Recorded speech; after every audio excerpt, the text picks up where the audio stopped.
Bien, buenos días. Vamos a dar inicio a otro video explicativo. En esta ocasión vamos a trabajar un tópico que es bastante interesante, a veces complicado, pero que ayuda mucho a tener claro el panorama sobre nuestra actuación. El tema es principios, la primera parte. Vamos a dar lectura a las preguntas, posteriormente un análisis y finalmente se les va a dejar algunas preguntas de control para que ustedes puedan aplicar lo aprendido. Recuerden que hay dos mecanismos para aplicar lo aprendido, ya sea con el cuestionario, con el quiz que aparece al final de cada sesión, o en su defecto con las pantallas que aparecen en el video, que también pueden tener otro grupo de preguntas para aplicar. Un contratista soborna al jefe de almacén para que mienta, indicando que se internaron 5 multifuncionales, cuando en realidad no se internó ningún equipo dentro del plazo. ¿Qué principio de la ley del Código de Ética de la Función Pública se ha vulnerado? Y tenemos allí las opciones. Algo importante de estas preguntas y del examen es que en algunos casos el eje temático evaluado ya va a aparecer en la pregunta. Y algunas palabras, como por ejemplo en este caso el no, van a aparecer en mayúscula para de una u otra manera guiar nuestro análisis, ¿ya? Es una estrategia que tú tienes que utilizar dependiendo de la redacción de la pregunta y su contenido. Misma pregunta, misma estructura, pero acá vemos que ha cambiado la interrogante. ¿Qué principio de la ley de contrataciones del Estado se ha vulnerado? Y obviamente la grilla de opciones se ha modificado, ¿no? Dependiendo de la estructura de las alternativas, del eje temático que te están evaluando, tú tienes que excluir, diferenciar las alternativas. Por último, la selección de consultor individual para desarrollar el reglamento interno de trabajo y los manuales de procedimientos del sistema de recursos humanos de una empresa pública ha contemplado como factor de evaluación la metodología propuesta. ¿Qué principio del Código de Ética de la Función Pública se ha vulnerado? Tienes allí nuevamente la combinación de alternativas y con esto vamos a pasar al respectivo análisis. ¿Ok? Entonces, para este análisis es muy importante, por favor, tener en cuenta que cada principio va a tener un contenido esencial. Y ese contenido esencial te va a ayudar justamente a poder distinguir, a poder identificar qué elementos hacen distintivo a el principio. Porque de lo contrario no vas a poder responder de manera adecuada. El contenido esencial de cada principio te va a guiar a lo largo del análisis que vas a realizar. Vamos a ver. Lo primero que tienes que aprender son los principios. En este caso, nuestra sesión está vinculada a principios del Código de Ética, así que es importante que revises la norma. Dentro de esa norma vas a aprender que hay principios, hay deberes y hay prohibiciones. Te recomiendo que las memorices y trates de encontrar los elementos de su contenido esencial. Posterior a ello, puedes hacer una comparación con los principios de la ley de contrataciones o si gustas con otro criterio, con otros principios de otros sistemas administrativos. Tú vas a darte cuenta que todos los sistemas administrativos, su norma, su ley, donde se crean, donde se implementan, va a estar la lista de principios que le corresponden, ¿ya? Y para efectos de nosotros, para un tema práctico, hay una secuencia que memorizar: 8 principios, 6 deberes, 5 prohibiciones. Perfecto. Acá tenemos una lámina de una entidad pública. Me agrada mucho porque es bastante ilustrativa y te permite memorizar justamente estos principios, deberes y prohibiciones.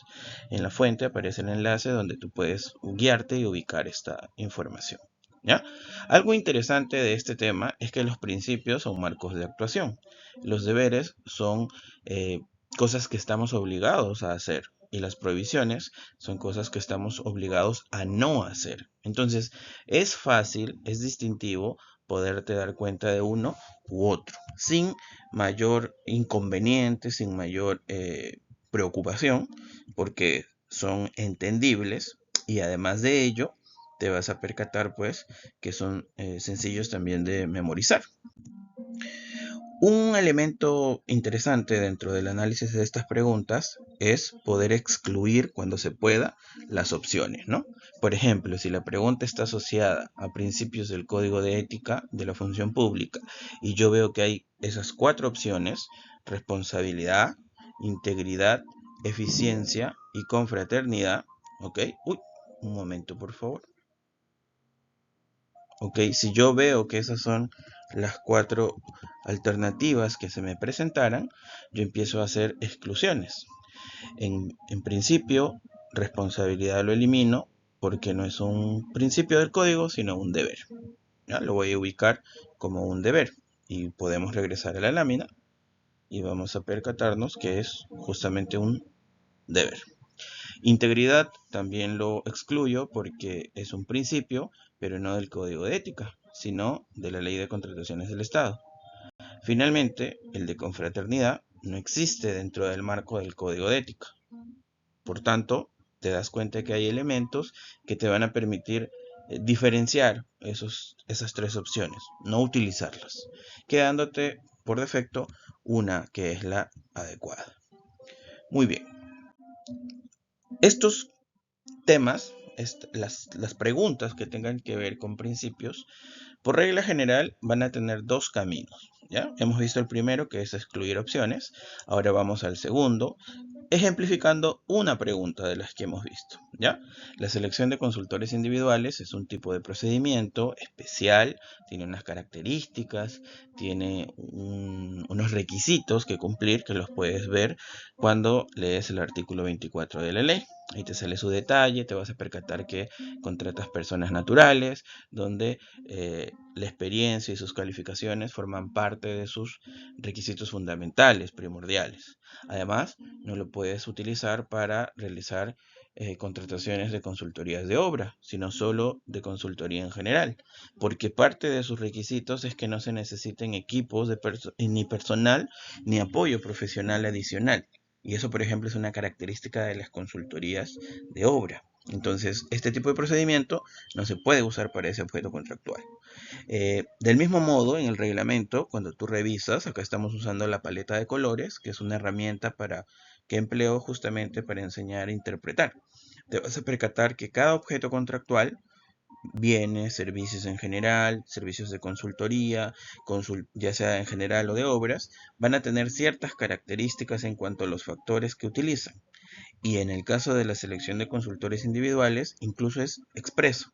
Tú revisas el 51.6 y te vas a percatar que este procedimiento tiene 3 factores, ¿no? Y se indica de una manera obligatoria, porque la redacción me permite dar ese alcance. Nota: en caso de selección de consultores individuales, los factores de evaluación son. No te permite interpretar si es una obligación o una facultad, porque la redacción está señalada como una orden. Son. Y son 3: experiencia en la especialidad, calificaciones y entrevista. A diferencia de las otras consultorías, incluso las otras consultorías en general, que no se convocan, que no se contratan por selección de consultor individual, para ellas existe otra obligatoriedad de factores, 51.4. Cuando tú lo lees, te vas a percatar de eso. Incluso te puedes percatar que la redacción de la experiencia es distinta. Experiencia en la especialidad para selección de consultores individuales y experiencia del postor en la especialidad. Porque en los otros procedimientos hay hasta una distinción clara entre quién es el postor, quién va a participar como personal clave que ejecuta la consultoría. En el caso de la selección de consultores individuales, como se presenta una persona natural, ella es el postor y al mismo tiempo va a fungir de personal clave que ejecuta esa prestación. Muy bien, con todo eso en cabeza y ya entendiendo que hay 2 caminos, uno que es excluir opciones y otro analizar el caso a partir del contenido teórico de la ley, puedes revisar también los tableros para confirmar que solo hay 3 factores. Listo. Y ya con esto resulta más fácil encontrar las alternativas, ¿no? Las opciones. En la primera voy descartando de acuerdo a lo que acabo de analizar, voy excluyendo. Igual en la segunda, a partir del eje temático, ¿no? Rapidísimo. En caso de la ley de contrataciones, no va a ir probidad porque no es uno de los principios que le corresponda, y por eso no puede ser probidad e integridad. No puede ser justicia y equidad porque justicia no es parte de la redacción del principio de la ley. Y con ese mismo análisis, en la última opción, no la puedo tomar como correcta. En el siguiente caso, además de entender que han mal utilizado un factor para ese tipo de proceso, ahora tengo que vincularlo al contenido esencial. Y el contenido esencial de un principio vinculado a un error al momento de trabajar tiene que ver con idoneidad. No podría ser con los otros. Recuerda, vas a empezar excluyendo aquello que no corresponda y luego a partir del caso lo vas a vincular a un principio. Espero que esta explicación haya sido bastante simple, bastante agradable. A continuación vas a ver algunas otras preguntas donde puedes aplicar lo aprendido. Aquí tienes la primera. Te invito por favor a que siempre puedas comparar la información contra los tableros o contra el contenido de los principios. Y aquí tienes la segunda. Muy bien, hemos acabado este video explicativo.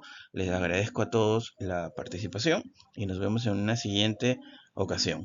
Saludos.